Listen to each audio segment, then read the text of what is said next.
ছাত্ৰ ছাত্ৰীৰ ভৱিষ্যত গঠন অধিক ফলপ্ৰসূভাৱে আত্মনিয়োগ কৰিব পাৰিব আৰু শিক্ষাদানৰ প্ৰকৃত উদ্দেশ্য সাধন সফল হ'ব। জ্ঞানৰ পৰিধিয়ে বিশালাকায় ৰূপ লোৱাৰ লগে লগে আজি আধুনিক শিক্ষাই বিভিন্ন দিশ সামৰিবলগীয়া হৈছে। একবিংশ শতিকাৰ প্ৰতিযোগিতামুখী বিশ্বত আমাৰ ছাত্ৰ ছাত্ৰীসকলেও নিজৰ দক্ষতা আৰু যোগ্যতা প্ৰমাণ কৰিব লাগিলে বহুমুখী জ্ঞান আহৰণৰ ওপৰত গুৰুত্ব প্ৰদান কৰিব লাগিব। অবিভাজ্য শিক্ষা ব্যৱস্থাৰ এটাৰ প্ৰয়োজনীয়তাৰ ওপৰত সেই প্ৰয়োজনীয়তাক আমি অস্বীকাৰ কৰিব নোৱাৰো। ব্ৰিটেইনৰ বিজ্ঞান মন্ত্ৰী ছাৰ চি.পি. স্ন'য়ে এবাৰ বক্তৃতা দিওঁতে কোৱা কেইআষাৰমান কথা আজিও প্ৰণিধানযোগ্য। প্ৰকৃত অৰ্থত শিক্ষিত মানুহ হ'বলৈ প্ৰত্যেক বিজ্ঞানৰ ছাত্ৰই সাহিত্যৰ মূল কথাখিনি জানিবই লাগিব আৰু প্ৰকৃত অৰ্থত শিক্ষিত হ'বলৈ সাহিত্যৰ ছাত্ৰই বিজ্ঞানৰ মূল কথাখিনি জানিবই লাগিব।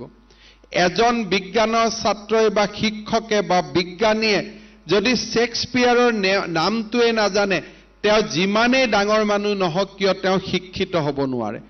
তেনেদৰে সাহিত্যিক ছাত্ৰ এজনে যদি তাপবল বিদ্যাৰ দ্বিতীয় সূত্ৰটো নাজানে তেওঁ যিমানেই ডাঙৰ সাহিত্যিক নহওক কিয় তেওঁ শিক্ষিত মানুহ বুলি ক'ব নোৱাৰি। অৰ্থাৎ শিক্ষা ৱাটাৰ টাইট কম্পাৰ্টমেণ্ট নহয়। বিজ্ঞানৰ ছাত্ৰই অকল বিজ্ঞান পঢ়িব লাগিব, মানৱ তত্ত্বৰ ছাত্ৰই অকল মানৱ তত্ত্ব পঢ়িব লাগিব, কথাটো তেনে নহয়। আধুনিক শিক্ষা হৈছে এক সামগ্ৰিক শিক্ষা। আমেৰিকান ভাষাবিদ নোয়াম চুমস্বী প্ৰথমে আছিল গণিতৰ শিক্ষক, কিছুদিন পিছত তেওঁ দৰ্শনৰ শিক্ষক হ'ল, তাৰ কিছুদিন পিছত তেওঁ সংখ্যাতত্ত্বৰ শিক্ষক হ'ল, তাৰ কিছুদিন পিছত তেওঁ ইতিহাসৰ শিক্ষক হ'ল। এজন মানুহে গণিতৰ পৰা সংখ্যাতত্ত্বলৈ ইতিহাসৰ পৰা দৰ্শনলৈ বিচৰণ কৰিব পাৰে এই কাৰণে যে বিজ্ঞান দৰ্শন আৰু সাহিত্য এটাৰ পৰা আনটো পৃথক নহয়। শিক্ষা হ'ল অবিভাজ্য শিক্ষা আৰু সেইবাবে প্ৰধানমন্ত্ৰী নৰেন্দ্ৰ মোদী ডাঙৰীয়াৰ উদ্যোগত আৰম্ভ হোৱা ৰাষ্ট্ৰীয় শিক্ষা নীতিয়ে এই মাল্টি ডিচিপ্লিনাৰী এপ্ৰ'চৰ ওপৰত আটাইতকৈ গুৰুত্ব দিছে।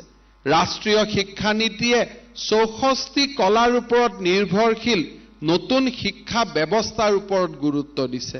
ৰাষ্ট্ৰীয় শিক্ষা নীতিয়ে জ্ঞান আৰু প্ৰজ্ঞাৰ এটা বেলেন্সৰ ওপৰত গুৰুত্ব দিছে। জ্ঞান আৰু প্ৰজ্ঞাৰ সাধনাৰে আমাৰ সমাজখনক এটা নতুন যুগলৈ লৈ যোৱাৰ বাবে ৰাষ্ট্ৰীয় শিক্ষা নীতিয়ে এক নতুন পথৰ সন্ধান দিছে। বিদ্যাধনং সৰ্বধনং প্ৰধানম। জীৱনত আগবাঢ়িবলৈ আৰু যিকোনো কাৰণৰ কামত লক্ষ্যত উপনীত হ'বলৈ শিক্ষাই হৈছে আমাৰ পৰম সম্পদ। শিক্ষা হৈছে সকলো ধৰণৰ সম্পদৰ ভিতৰত সৰ্বোচ্চ সম্পদ। শিক্ষা মানৱ জীৱনৰ চালিকা শক্তি। শিক্ষা অবিহনে কোনো মানুহে স্বয়ং সম্পূৰ্ণ হ'ব নোৱাৰে। সেইবাবে সৰ্বপল্লী ৰাধাকৃষ্ণনে কৈছিল শিক্ষাৰ অন্তিম ফলাফল হোৱা উচিত এজন মুক্ত সৃজনীশীল ব্যক্তিয়ে, যি ব্যক্তিয়ে ইতিহাসৰ পৰিস্থিতি আৰু প্ৰকৃতিৰ ৰোষৰ বিৰুদ্ধে সংগ্ৰাম কৰিব পাৰে। সময়ৰ সকলো প্ৰত্যাহ্বান নেওচি চিৰ প্ৰবাহমান ভাৰতীয় সভ্যতা সংস্কৃতিয়ে যুগ যুগান্তৰ ধৰি এনে মুক্ত ব্যক্তিসত্তাৰ সৃষ্টি কৰি আহিছে।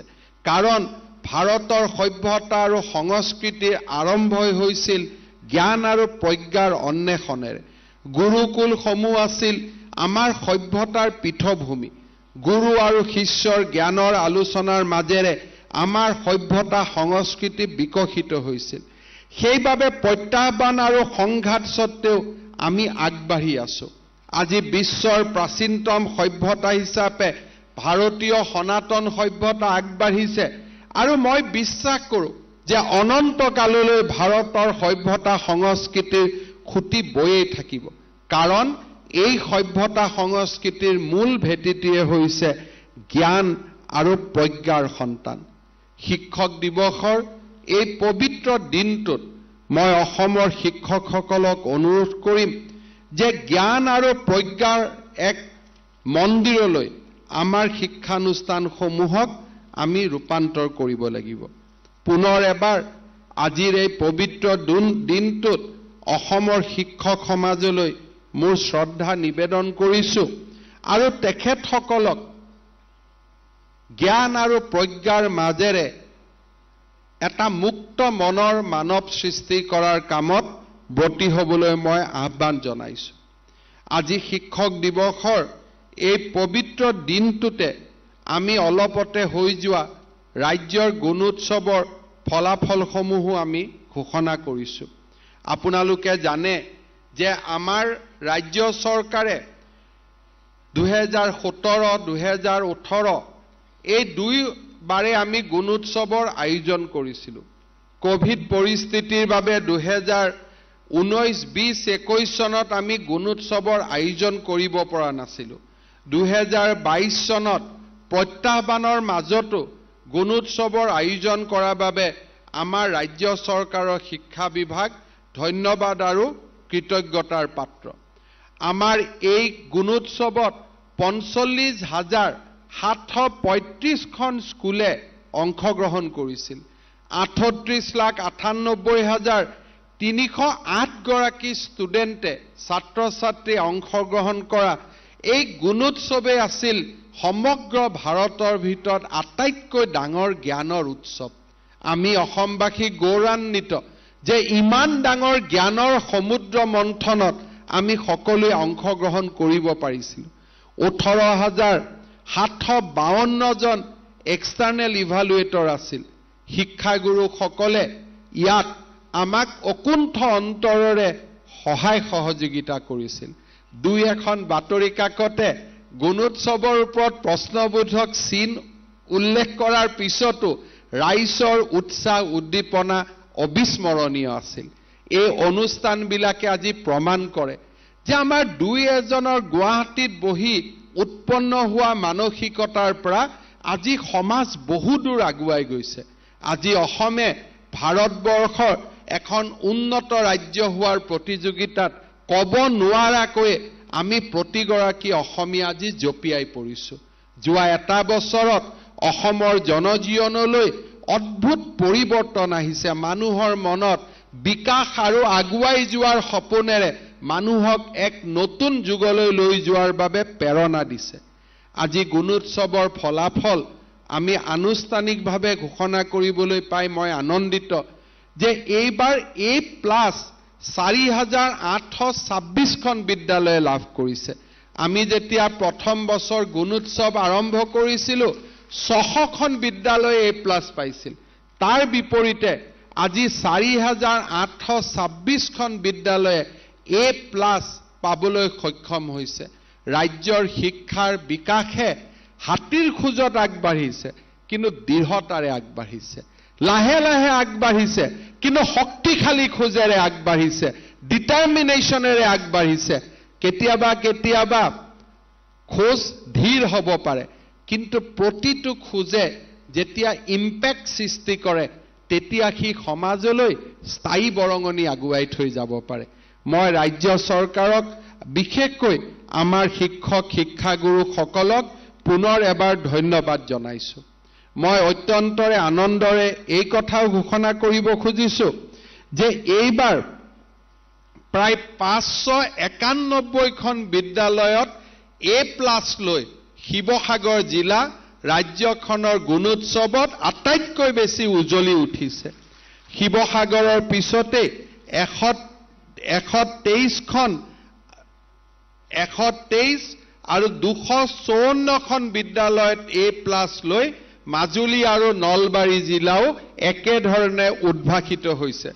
মই মাজুলী, নলবাৰী আৰু আমাৰ শিৱসাগৰ জিলাৰ শিক্ষাগুৰুসকলক মই শ্ৰদ্ধাৰে আকৌ এবাৰ সোঁৱৰণ কৰিছো।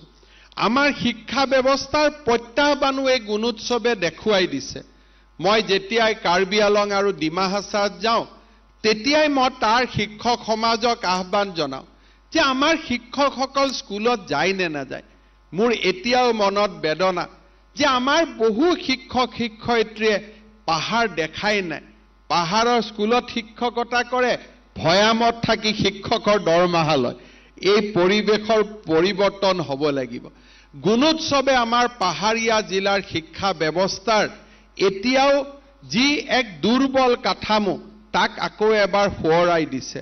ডিমা হাছাও জিলাত মাত্ৰ এখন বিদ্যালয় A+ পাবলৈ সক্ষম হৈছে। ৱেষ্ট কাৰ্বি আলঙত মাত্ৰ 2খন বিদ্যালয় A+ পাবলৈ সক্ষম হৈছে। কাৰ্বি আলং জিলাত মাত্ৰ 7খন বিদ্যালয়ে A+ পাবলৈ সক্ষম হৈছে। মই পুনৰ এবাৰ ডিমা হাছাও, পশ্চিম কাৰ্বি আলং আৰু কাৰ্বি আলং জিলাত শিক্ষা ব্যৱস্থাক আৰু অধিক টনকিয়াল কৰিবৰ বাবে তাৰ ডিষ্ট্ৰিক্ট কাউন্সিল, অট'নমাছ কাউন্সিল, বিদ্যুৎ সমাজ, শিক্ষক সমাজ সকলোৰে প্ৰতি মই আহ্বান জনাম।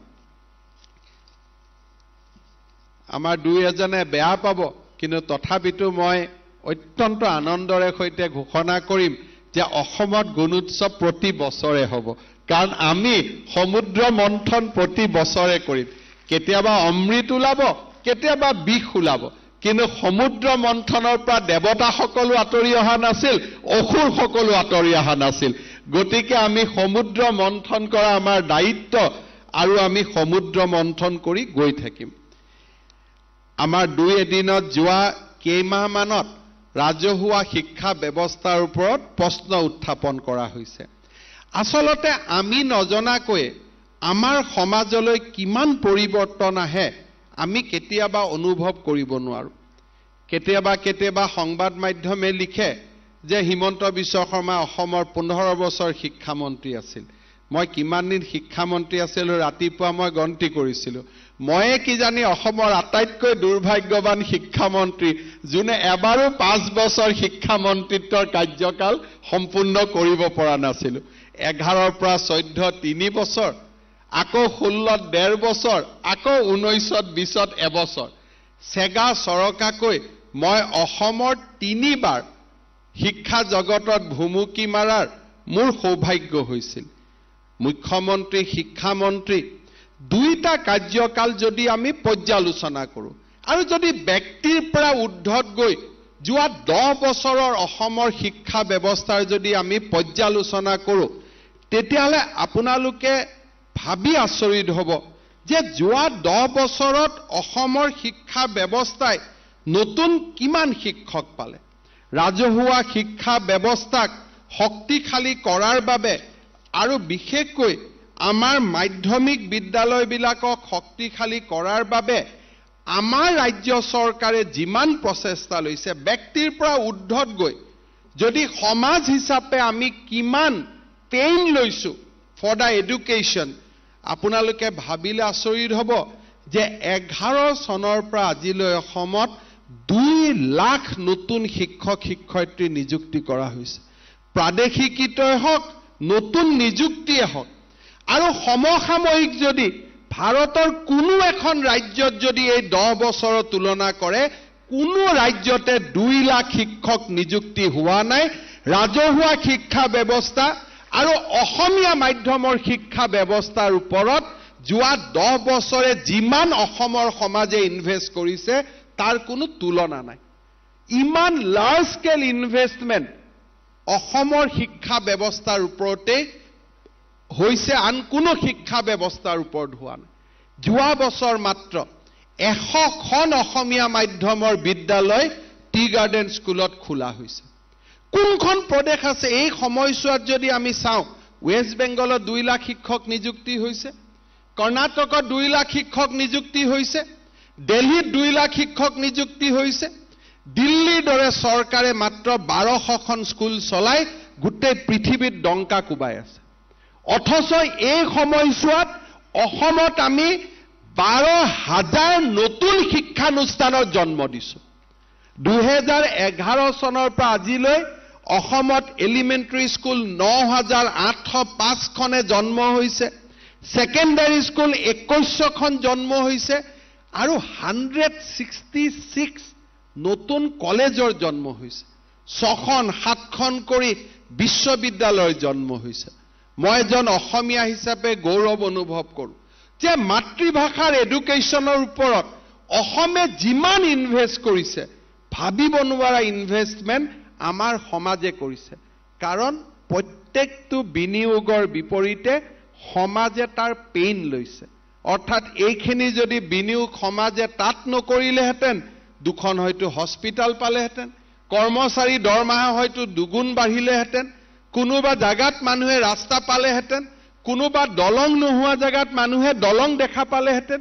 কিন্তু তাৰ পিছতো অসমীয়া জাতিয়ে শিক্ষাক আটাইতকৈ গুৰুত্ব দিছে আৰু এটা দশকত 10,000তকৈ বেছি নতুন বিদ্যালয় সৃষ্টি কৰিছে, 2 লাখ শিক্ষকৰ নিযুক্তি দিছে। আমাৰ কিছু ৰাইজৰ মাজত কেতিয়াবা ভুল ধাৰণা হয় যে মাতৃভাষাৰ বিদ্যালয়বিলাকৰ ওপৰত গুৰুত্ব দিয়া হোৱা নাই নেকি। আটাইতকৈ যদি আমাৰ সমাজত যোৱা 10টা বছৰত ইনভেষ্টমেণ্ট হৈছে, আটাইতকৈ বেছি ইনভেষ্টমেণ্ট হৈছে এডুকেশ্যনৰ ওপৰত, মাতৃভাষাৰ অনুষ্ঠানবিলাকৰ ওপৰত। যোৱা 15 আগষ্টত মোৰ ভাষণত মই কৈছিলোঁ অসমত 3টা উপাদান লাগে। মই যেতিয়া বিজেপিৰ সভাত ভাষণ দিওঁ তেতিয়া মই ৰাজনৈতিক দল হিচাপে কওঁ যে এটা ৰাজনৈতিক দলক লাগে কাৰ্যসূচী, কাৰ্যালয়, কোষ আৰু কাৰ্যকৰ্তা। অৰ্থাৎ আমাক এটা অফিচ লাগে, আমাক এটা আইডিঅলজি লাগে, আমাক ৱৰ্কাৰ লাগে আৰু আমাক ফাণ্ড লাগে। এইটো হ'ল এটা ৰাজনৈতিক দলৰ বাবে সফল ৰাজনৈতিক দলৰ এলিমেণ্ট। কিন্তু শিক্ষা ব্যৱস্থাৰ এলিমেণ্ট 3টা: শিক্ষক, শিক্ষানুষ্ঠান আৰু শিক্ষাৰ্থী। আৰু এই 3টা হৈছে ইণ্টাৰনেলি, এই 3টাৰ মাজত এৰাব নোৱাৰা সম্পৰ্ক আছে। আমাৰ মাজত যদি কোৱালিটি টিচাৰ থাকে, কিন্তু আমাৰ যদি শিক্ষানুষ্ঠান নাথাকে আৰু শিক্ষানুষ্ঠান আৰু শিক্ষক থকাৰ পিছতো যদি ছাত্ৰ ছাত্ৰী নাথাকে, সেই শিক্ষা ব্যৱস্থা সফল হ'ব নোৱাৰে। আমি শিক্ষক, শিক্ষাৰ্থী আৰু শিক্ষানুষ্ঠানৰ মাজত এটা বেলেন্স নিৰ্মাণ কৰি আগুৱাই যাব লাগিব।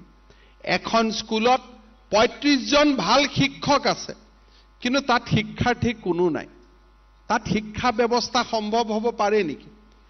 Government has to constantly improvise. আমি নিজক অন্তৰ্দৃষ্টি আমাৰ ব্যৱস্থাৰ ওপৰত আমি ৰাখিব লাগিব।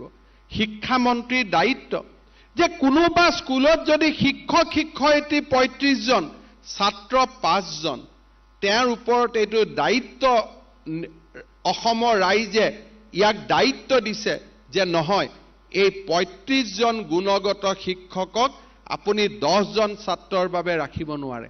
350জন ছাত্ৰ ছাত্ৰীৰ মাজত এই শিক্ষক কেইজনক আপুনি বিতৰণ কৰি দিয়ক। এয়া তেখেতৰ দায়িত্ব। আৰু ঠিক সেই ধৰণে কোনোবা বিদ্যালয়ত যদি 500জন যদি ছাত্ৰ ছাত্ৰী আছে আৰু তাত যদি 2জন শিক্ষক আছে, সেই শিক্ষকক 2জনৰ জাগাত 10জনলৈ লৈ যোৱাটো তেখেতৰ দায়িত্ব আৰু কৰ্তব্য। যেতিয়া আমি এমালগেমেশ্যনৰ কথা কওঁ, একত্ৰীকৰণৰ কথা কওঁ, ই আমাৰ ব্যৱস্থাটোৰ ওপৰত অন্তৰ্দৃষ্টিৰ বাদে আন একো হ'ব নোৱাৰে। This is the result of constant review. আজি আমি প্ৰশ্ন কৰিব লাগিব যে 3 কোটি মানুহক 65,000 স্কুলৰ প্ৰয়োজন আছে নেকি? এই 65,000 বিদ্যালয়ত ইনফ্ৰাষ্ট্ৰাকচাৰ বনাবলৈ যাওঁতে আমাক কিমান টকা লাগিব? সমাজে আমি সিমান শিক্ষক দিব পাৰিম নেকি? ৰাষ্ট্ৰীয় শিক্ষা ব্যৱস্থাই কৈছে যে 1 কিলোমিটাৰত এখন কম্পিটিটিভ LP স্কুল হোৱা উচিত, 5 কিলোমিটাৰত এখন কম্পিটিটিভ হাইস্কুল হোৱা উচিত, আৰু যিখন LP স্কুল হোৱা উচিত সি পূৰ্ণাংগ প্ৰাথমিক বিদ্যালয় হ'ব লাগে।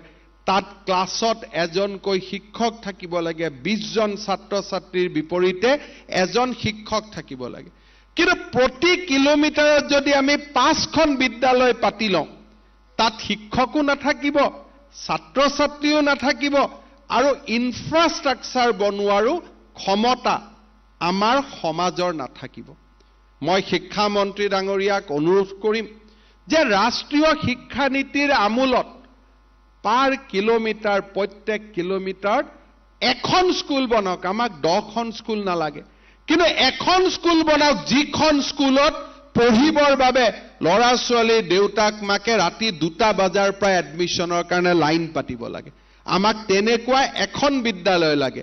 কিন্তু ৰাইজেও এলাগি চকুৰে চোৱা 5খন বিদ্যালয় এখন কিলোমিটাৰত আমাক নালাগে so education is a constant improvement quality parameter বিলাকক সন্মুখত ৰাখি আমি নিজক ইম্প্ৰুভ কৰিব লাগিব স্কুল বন হোৱা নুবুজায় স্কুলৰ গুণগত মানদণ্ডক উন্নত কৰাটো বুজায় মই বিশ্বাস কৰো যে আমাক য'ত স্কুল লাগে তাত চৰকাৰে মুকলিভাৱে বিদ্যালয় খুলিব লাগে কতো কৃপণালী কৰিব নালাগে যোৱা বছৰ আমি 100খন হাই স্কুল খুলিছিলো টি গাৰ্ডেনত 800খন হাই স্কুলৰ টি গাৰ্ডেনৰ বিপৰীতে 100খন হাই স্কুল যথেষ্ট নহয় মই শিক্ষা মন্ত্ৰীক কৈছো যে টকা পইচাৰ কথা চিন্তা কৰিব নালাগে আৰু 100খন স্কুল আমি এই বছৰ টি গাৰ্ডেনত আকৌ নতুনকৈ আৰম্ভ কৰিব লাগে অৰ্থাৎ য'ত প্ৰয়োজন য'ত শিক্ষাৰ্থী আছে তাত বিদ্যালয় হ'ব লাগিব আৰু য'ত বিদ্যালয় আছে তাত কোৱালিটি এডুকেশ্যন আমি দিব পাৰিব লাগিব অৰ্থাৎ এই ধৰণৰ ইম্প্ৰুভমেন্টৰ জৰিয়তেহে আমি আমাৰ বিদ্যালয়সমূহক এটা নতুন শিখৰলৈ লৈ যাব পাৰিম আন এটা দিশ হৈছে ইনফ্ৰাষ্ট্ৰাকচাৰ আমাৰ বিদ্যালয়সমূহ 50 বছৰ আগত নিৰ্মাণ হৈছিল ভেনচাৰ বিদ্যালয় আমি প্ৰাদেশিত কৰো ভেনচাৰ বিদ্যালয়সমূহত শিক্ষকসকলে যেনে তেনে টিং ওপৰত থৈ কাঠৰ বেৰেৰে তেওঁলোকে বিদ্যালয় নিৰ্মাণ কৰে আমাৰ সমস্যা সেই বিদ্যালয়বোৰ আমি নিৰ্মাণ কৰা নহয় কিন্তু যেতিয়া কোনোবা টিভিয়ে গৈ ফটো তুলি লৈ আহে সেই বিদ্যালয়খনৰ দায়িত্ব আমাৰ ওপৰত পৰে যে এখন চৰকাৰী বিদ্যালয়ৰ অৱস্থা এনেকুৱা কিন্তু কোনেও নেক্সট ফেজটোত নাযায় যে এই স্কুলখন সঁচাকৈয়ে চৰকাৰী বিদ্যালয় আছিল নে তেতিয়া মানুহে ক'ব যে নহয় না স্কুলখন ভেনচাৰ আছিল এতিয়াহে চৰকাৰী হ'ল অৰ্থাৎ এই শিক্ষানুষ্ঠানসমূহক আমি যেতিয়া জ্ঞানৰ মন্দিৰ হিচাপে নিৰ্মাণ কৰো উপযুক্ত কাঠামো অবিহনে তাক নিৰ্মাণ কৰিব নালাগে ৰাজ্যত সেই ভেনচাৰৰ যুগত যতে ততে যেনেকে তেনেকে কৰা শিক্ষা আৰু বিদ্যানুষ্ঠানসমূহে আমাৰ কোৱালিটি এডুকেশ্যনৰ পথত হেঙাৰ হিচাপে থিয় দিছে কাৰণ আমাৰ নেশ্যনেল এডুকেশ্যন পলিচিয়ে হওক বা আমাৰ ৰাইট টু এডুকেশ্যন আইনতে হওক বিদ্যালয় কেনেকুৱা হ'ব লাগে তাৰ ডেসক্ৰিপশ্যন আছে কিন্তু আমি তেনেকুৱা বিদ্যালয় স্থাপন নকৰি আমি মাত্ৰ টিং দুখন লৈ এখন বেৰা স্থাপন কৰি বাঁহৰ বেৰা দি কেতিয়াবা 20 বছৰ পিছত মোৰ বিদ্যালয় প্ৰাদেশিকৰণ হ'ব 20 বছৰ পিছত চৰকাৰে এই স্কুলখন আকৌ ভাল কৰি ল'ব 40 বছৰৰ পৰিক্ৰমা তাত আমি খোজ কাঢ়ো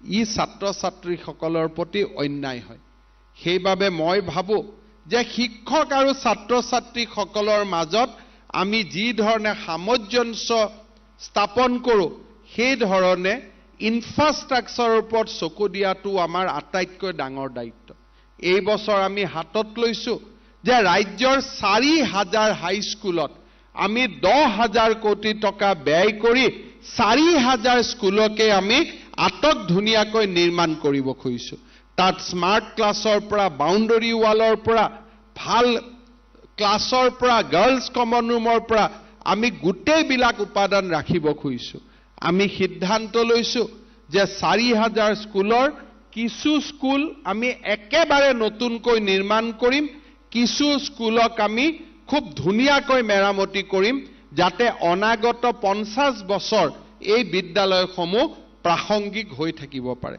আমাৰ চৰকাৰৰ আটাইতকৈ গুৰুত্ব দিয়া সেক্টৰটোৱে হ'ল এডুকেশ্যন এণ্ড হেল্থ কাৰণ আমি বিশ্বাস কৰো এই দুটা বুনিয়াদী ব্যৱস্থাহে আমাক আগুৱাই লৈ যাব পাৰে মানৱ জীৱনৰ আৰম্ভণিৰ শিক্ষা অংগনবাদী কেন্দ্ৰত হয় অংগনবাদী কেন্দ্ৰসমূহক ৰূপান্তৰৰ বাবে আজি আমি কাম কৰিছো মাধ্যমিক বিদ্যালয়বিলাকক সজাই পৰাই তোলাৰ বাবে আমি প্ৰচেষ্টা কৰিছো আৰু তাৰ সমান্তৰালভাৱে আমি ৰাজ্যৰ শিক্ষা ব্যৱস্থাটোক সময়ৰ লগত উপযোগী হোৱাকৈ নতুনকৈ নিৰ্মাণ কৰিব খুজিছো আমাৰ বাবে সমাজৰ বাবে দুৰ্ভাগ্য আজি আমাৰ সমাজখনক এনেকুৱা কিছুমান মানুহে আমি নেতৃত্ব লৈছো যে আমি সকলোৱে নিজে সত্য বুলি জানা কথাটো আমি সত্য বুলি স্বীকাৰ কৰিবলৈ টান পাওঁ মোৰ ল'ৰা ছোৱালীক মই নিজে জানো যে মোৰ ল'ৰা ছোৱালীয়ে যদি গণিত আৰু বিজ্ঞান আমি যদি অসমীয়াত পঢ়ো ডক্টৰ আৰু ইঞ্জিনিয়াৰ হ'ব নোৱাৰো মই সাহিত্য সভাৰ সভাপতি মোৰ ল'ৰাজনক কৈছো তুমি ডন বস্কো স্কুলত পঢ়া ইংৰাজী মিডিয়ামত পঢ়া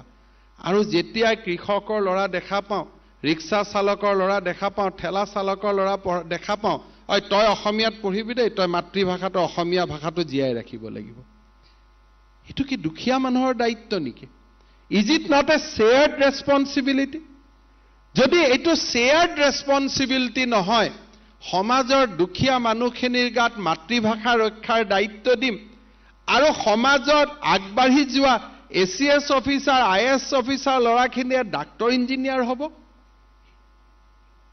এটোটো এটা মনোপলি হৈ গ'ল মহাত্মা গান্ধীয়ে কৈছিল এডুকেশ্যন ইজ এ ইকুৱেলাইজাৰ শিক্ষাই সমতাৰ স্থাপন কৰে কিন্তু আমাৰ এছাম ব্যক্তিয়ে শিক্ষাক অসমতাৰ মানদণ্ড হিচাপে নিৰ্মাণ কৰিব খোজে education cannot be treated that it is a monopoly of rich monopoly of well to do people মই টিভিত গৈ গুটে দিনটো মাতৃভাষাৰ ওপৰত বক্তব্য আগবঢ়াম যেতিয়া লাহেকৈ খুদু আপোনাৰ পৰিবাৰে ক'ত কাম কৰে শিক্ষয়িত্ৰী কৰে কোন স্কুলত কৰে মালিগাঁও স্কুলত কৰে ভৰলুঙু স্কুলত কৰে আপুনি ক'ত পঢ়ায় বিশ্ববিদ্যালয়ত পঢ়ো কটনত পঢ়ো ক'ত আহিছে টিভিত টক শো কৰিব আহিছো কিহৰ ওপৰত টক শো কৰিব আহিছো মাতৃভাষাৰ ওপৰত টক শো কৰিব আহিছো বলে আপোনাৰ ল'ৰা ছোৱালী ক'ত পঢ়ে সেন্ট জোসেফত পঢ়ে সেন্ট পলত পঢ়ে সেন্ট মেৰিজত পঢ়ে মহাপুৰুষ নহয় একেবাৰে সেন্টত গৈ পাইছে গৈ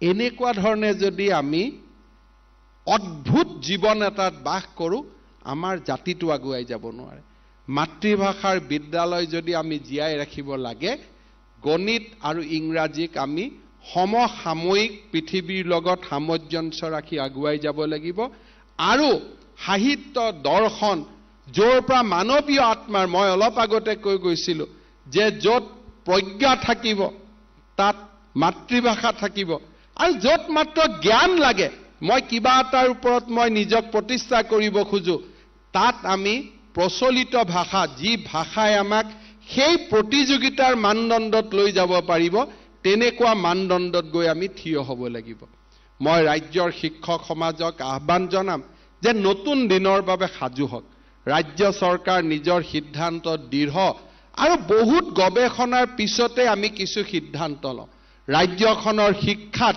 নতুন যুগৰ আমি আৰম্ভণি কৰিব লাগিব দুখীয়া দৰিদ্ৰ ছাত্ৰ ছাত্ৰীসকলে এই শিক্ষা ব্যৱস্থাৰ জৰিয়তে নিজৰ জীৱন গঢ়াৰ সপোন সাৰ্থক কৰিব পাৰিব লাগিব আৰু সেই দৰিদ্ৰতম ছাত্ৰসকলৰ বাবে পিছপৰা ছাত্ৰ ছাত্ৰীসকলৰ বাবে আমি নিজক উৎসৰ্গা কৰিম পণ্ডিত দীনদয়াল উপাধ্যায়ৰ ভাষাত সমাজৰ শেষৰজন ব্যক্তিৰ জীৱনলৈ পোহৰ অনাৰ বাবে আমি আমাৰ জীৱন উৎসৰ্গিত কৰিম এই আশাৰে পুনৰবাৰ আপোনালোকক ধন্যবাদ জনাই শিক্ষক দিৱসৰ এই পবিত্ৰ দিনটোত অসমৰ শিক্ষাগুৰুসকলৰ শ্ৰী চৰণত মোৰ সেৱা যাচি মই মোৰ বক্তব্যৰ সামৰণি মাৰিছো ধন্যবাদ জয় হিন্দ বন্দে মাতৰম